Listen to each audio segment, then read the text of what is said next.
अस्सलामु अलैकुम वरहमतुल्लाहि वबरकातुह। यूके के शहर डडली से खुर्रम साहब ने सवाल भेजा है कि अगर कोई औरत हज पर जा रही हो या उम्रा के लिए वो रवाना हो रही है और इस दौरान उसे अय्याम शुरू हो जाते हैं तो अब वो क्या करे।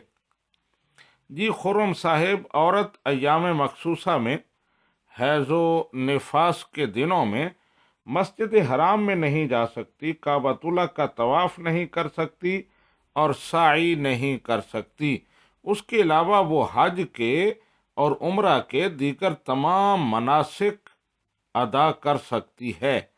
अगर उसे ये आर्जा पेश आ गया है तो वो गुस्ल करके, हैज़ो निफास की सूरत में गुस्ल करके एहराम बांध ले और वो हरम शरीफ पहुंच जाए।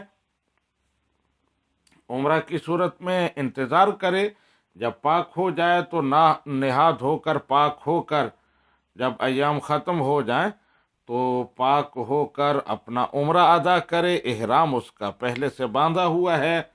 और अगर हज में है तो फिर हज के तमाम अरकान और तमाम मनासिक जो हैं वो दूसरे हुज्जाज के साथ वो अदा करे। जैसे वकूफ़ अरफा है, मिना की रातें हैं, इसी तरह मुज़दलिफ़ा का वकूफ़ है, तो दीगर जितने भी मनासिक हैं वो अय्याम में अदा कर सकती है। सिर्फ ये है कि तवाफ़ ज़ियारत नहीं करेगी। तवाफ़ ज़ियारत उस वक़्त करेगी जब वो पाक हो जाए, तो गुस्ल करके वो तवाफ़ ज़ियारत कर सकती है और इस तरह उसका हज मुकम्मल हो जाएगा। नबी रहमत सल्लल्लाहु अलैहि वसल्लम के फरामीन में हमारे लिए नमूना मौजूद है।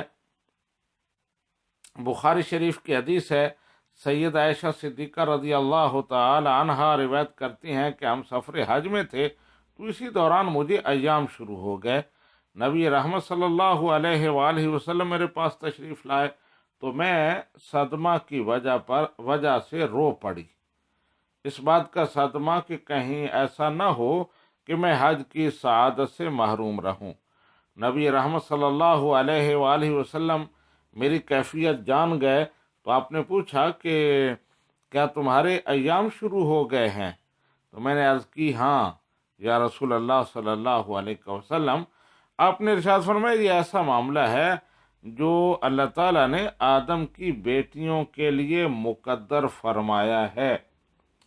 फ़फ़अली मा यफ़अलुल हाज गैर अल्लाह ततूफ़ी बिलबैत हत्ता ततहुरी।